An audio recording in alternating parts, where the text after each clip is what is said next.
வணக்கம். நான் தான் ராம்கிஷோர். என்னோட சொந்த ஊர் திருநெல்வேலி மாவட்டத்தில் இருக்கிற மேலச்சனைங்கிற கிராமம்.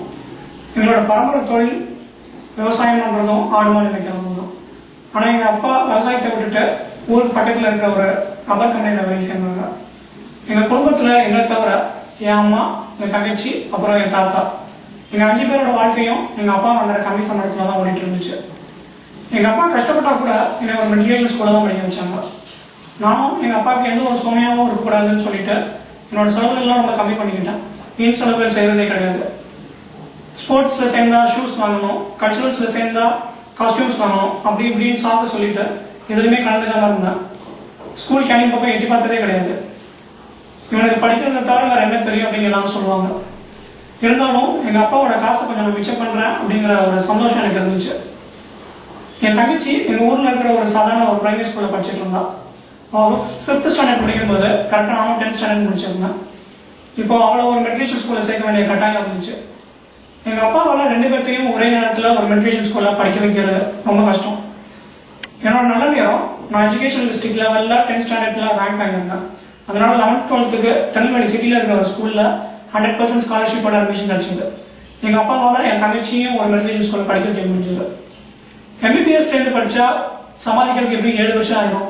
இன்ஜினியரிங் படித்தா 4வது வருஷத்துலேயே சம்பாதிக்க ஆரம்பிச்சிடலாம் அப்படிங்கிற ஒரே காரணத்தினால, ஃபேமிலியை சப்போர்ட் பண்ணுங்கிற ஒரே ரீசனுக்காக இன்ஜினியரிங் தான் படிக்கணும்னு சொல்லி தீர்மானம் பண்ணியிருந்தேன். இந்த சிட்டியில் நான் படித்த ஸ்கூலு என்னோட வாழ்க்கையில் ஒரு பெரிய மாற்றத்தை ஏற்படுத்துச்சு. ஏன்னா அதுக்கு முன்னாடி வரைக்கும் எனக்கு IIT, NIT, CBSE அப்படின்னு எதுவுமே தெரியாது.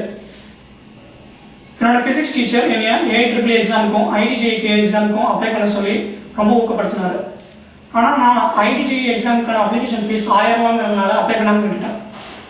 300 ரூபா மட்டும் கொடுத்து IIT அப்ளிகேஷன் மட்டும் போட்டிருந்தேன். ஒரு சாதாரண ஸ்டேட் போர்ட் ஸ்டூடெண்டால எந்த ஒரு ப்ரிப்பரேஷனுமே இல்லாமல் IIT எக்ஸாம் கிளியர் பண்ண முடியாது அப்படின்னு எனக்கு தோணிட்டு இருந்துச்சு. இருந்தாலும் என்னோட நல்ல நேரம் நான் IIT எக்ஸாம் கிளியர் பண்ணிட்டேன்.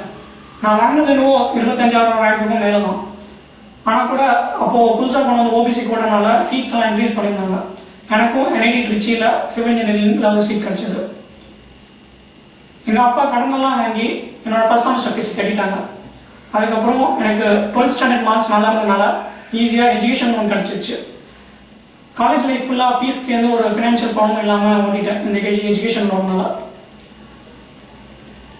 காலேஜில் நான் எந்த ஒரு செலவும் பண்ணாமல் அதே மாதிரி தான் இருந்தேன். மெஸ் சாப்பாடு தான் தெய்வம்னு சொல்லிக்கிட்டு ஹோட்டலில் சாப்பிட்றது இல்லை, ஃப்ரெண்ட்ஸோட சிட்டி சுற்றுறது இல்லை, யாருக்கும் ட்ரீட் வைக்கிறது இல்லை.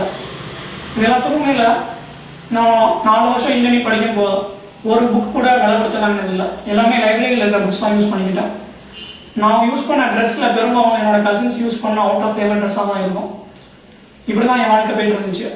காலேஜில் எல்லாரும் எனக்கு ஒரு கஞ்ச பிஸ்னரின்னு சொல்லி கிண்டல் பண்ணிட்டு இருந்தாங்க. ஆனால் செகண்ட் இயரில் எனக்கு ஒரு அலுமினி ஸ்காலர்ஷிப் கிடைச்சது. அதுக்கப்புறம் என்னோட பர்சனல் எக்ஸ்பென்சஸ்லாம் என்னால் சமாளிக்க முடிஞ்சது. இருந்தால் கூட நாளாக ஆக எனக்குள்ள ஒரு இன்ஃபினிட்டி காம்ப்ளெக்ஸ் வளர்ந்துகிட்டே இருந்துச்சு. ஏன்னா என் கூட படிக்கிற நண்பர்கள் எல்லாருமே ஒவ்வொரு விஷயத்துல திறமைசாலியாக இருந்தாங்க. அவங்கள பார்க்கும்போது எனக்கு பொறாமையாக இருந்துச்சு. அவங்களே மாதிரி நானும் ஒரு தனித்துவம் வாய்ந்த ஒரு மனிதனா இல்லைங்கிற போது எனக்கு ரொம்பவே நெருடலாக இருந்துச்சு. அப்படி யோசிக்கும் போது தான் தமிழ் இலக்கியத்தை பொறுத்த மட்டும் மற்றவங்களோட நான் ஒரு படி அதிகமாக இருக்கிறேன் அப்படிங்கிற விஷயம் எனக்கு தெரிஞ்சது. 3rd இயர் வந்தப்போ கொஞ்சம் கொஞ்சமாக தமிழ் கவிதைகள் எழுத ஆரம்பித்தேன். நான் படிச்சு முடிச்சதுக்கப்புறம் ஜாப் தான் போகணும்னு முடிவு பண்ணியிருந்தா கூட என்னோட ஐபவருக்கு முக்கியமான கம்பெனிஸ்லாம் நாட் எலிஜிபிள் அப்படின்னு சொல்லிட்டாங்க. என்னோட ஃப்ரெண்ட்ஸ் எல்லாரும் GRE, CAT எக்ஸாம் அப்படின்னு படிக்கிறதெல்லாம் பார்த்துட்டு இருந்தேன். ஸோ இதெல்லாம் வச்சு பார்க்கும்போது எனக்கும் ISTS ஏன் போகக்கூடாது அப்படின்னு தோணுச்சு. சரி, நம்மளும் கேட் எக்ஸாமுக்காக அப்ளை பண்ணி ட்ரை பண்ணலாம் அப்படின்னு நினச்சிருந்தேன். ஆனால் 7th செமஸ்டர் முடிகிற வாக்கில் எங்கள் அப்பா உடம்பு சரியில்லாமல் போயிடுச்சு. அதோட என்னோட ஹையர் எஜுகேஷன் பிளான்ஸ் எல்லாம் தூக்கி குப்பையில பண்ணிட்டேன். ஜாப் தான் போகணும்னு முடிவு பண்ணிட்டேன். கைவசம் 2 ஜாப் ஆஃபர்ஸ் இருந்துச்சு. எங்கள் அப்பா உடம்பு சரியில்லாமல் இருந்தப்போ அப்போதான் முதல்ல ஒரு கவிதை போட்டியில் கலந்துக்கிட்டேன். திருச்சி தமிழ் சங்கர் சாப்பிட நடந்த கவிதை போட்டி. அது முதல் பரிசு நான் வெற்றி பெற்றேன். அதோட முக்கியமான விஷயம் என்னன்னா எல்லாரோட பாராட்டும் ரொம்ப கிடைச்சது. ஒரு நம்பிக்கை ஊட்டக்கூடிய இலக்கிய பயணத்தோட முதல் படியாக இது அமைஞ்சது.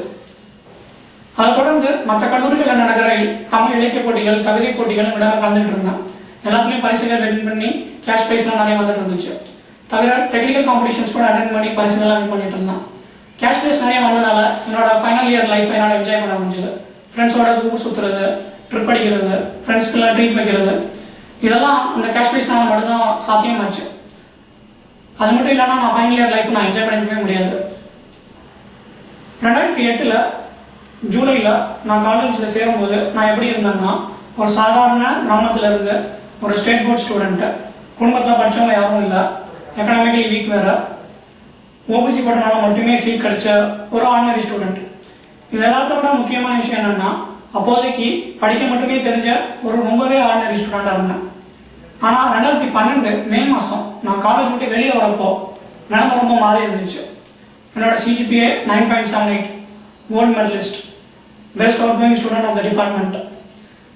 இதெல்லாம் நினச்சி கூட பார்க்க முடியாத விஷயமா இருந்துச்சு. இதை விட எனக்கு ரொம்ப பெருமை தர விஷயம் என்னன்னா, என்னோட கல்லூரியோட தமிழ் மனத்தோட தலைவராக இருந்தேன். ஃபர்ஸ்ட் நம்ம தமிழ் போட்டிகளை எடுத்து நடத்தினேன். பிரக்யான்ல டோபோகிராஃபியாங்கிற ஒரு காம்படிஷன் அறிமுகப்படுத்தினேன். லிட்ஃபெஸ்ட் கல்ச்சுரல் காம்படிஷன்ஸ்ல எங்கள் டிபார்ட்மெண்ட்டை ஜெயிக்க வச்சேன். தமிழ்நாட்டில் நடக்கிற பல கவிதை போட்டிகளில் பரிசீலனை பண்ண ஒரு நல்ல கவிஞனாக இருந்தேன். இதெல்லாம் எப்படி எனக்குள்ள வந்துச்சு, இந்த மாற்றம்லாம் எப்படி நடந்துச்சு அப்படின்னு யோசிச்சு பார்த்தா அதுக்கு ஒரே ஒரு காரணம் தான் இருக்குது, NIT Trichy. Big thanks to NIT Trichy. அந்த கல்லூரி நண்பர்கள், அங்கு இருந்த சூழ்நிலை, இது மட்டும்தான் என்னோட மாற்றத்திற்கு காரணமாக அமைஞ்சது. திருக்குறள்ல வெள்ளத்தனைய மலர் நீட்டம் மாந்தர்த்தம் உள்ளத்தனைய தொழில்னு சொல்லியிருப்பாங்க. அதாவது என்னதான் ஒரு மனுஷன் கஷ்டப்பட்டாலும் அவனுக்குள்ள ஜெயிக்கணுங்கிற வெறி எவ்வளோக்கு எவ்வளோ அதிகமாக இருக்குதோ அவ்வளோக்கு எவ்வளோ வெற்றிகள் அவனை தேடி வரும் அப்படிங்கிறது தான் அந்த பொருளோட பொருள். வாழ்க்கையில ஜெயிச்சவங்க நிறைய பேர் இருக்கலாம், ஆனால் போராடி ஜெயிச்சவங்க ரொம்ப கம்மியாக தான் இருப்பாங்க. அப்படி போராடி ஜெயிக்கிறது ரொம்பவே அபூர்வமானது, ரொம்ப பெருமை தரக்கூடியது. நான் வாழ்க்கையில இந்த சமயத்துல நான் ஜெயிச்சிட்டேன்னு என்னால சொல்ல முடியாது, ஆனால் நல்லா போராடிட்டு இருக்கிறேன். இப்போது நெய்வேலி டிக்னைட் கார்பரேஷன்ல அசிஸ்டன்ட் எக்ஸிக்யூட்டிவ் இன்ஜினியராக வேலை செஞ்சுட்டு இருந்தேன். சமீபத்தில் நடந்த நெய்வேலி புத்தக கண்காட்சியில் என்னோட இளவேநீர் கணாக்கள்ங்கிற கவிதை புத்தகம் வெளியிடப்பட்டது. இது என்னுடைய முதல் புத்தகமாகும். தொடர்ந்து என்னால் முடிஞ்ச வரைக்கும் தமிழ் பணியில ஈடுபட்டு இருக்கிறேன். மகன் தந்தை காற்றும் உதவி, இவன் தந்தை என்னோற்றான்கொள் எனும் சொல் அப்படிங்கிற குரலை போல தொடர்ந்து என் தாய் தந்தைக்கு பெருமை சேர்க்கிறதே என்னோட வாழ்க்கை லட்சியமா நினைச்சு வாழ்ந்துட்டு வரேன். என்னோட இந்த சொந்த கதையை உங்களோட பகிர்ந்துக்கிறதுக்கு வாய்ப்பளித்த பிரக்யான் அணிக்கு என்னுடைய நன்றிகள். வணக்கம்.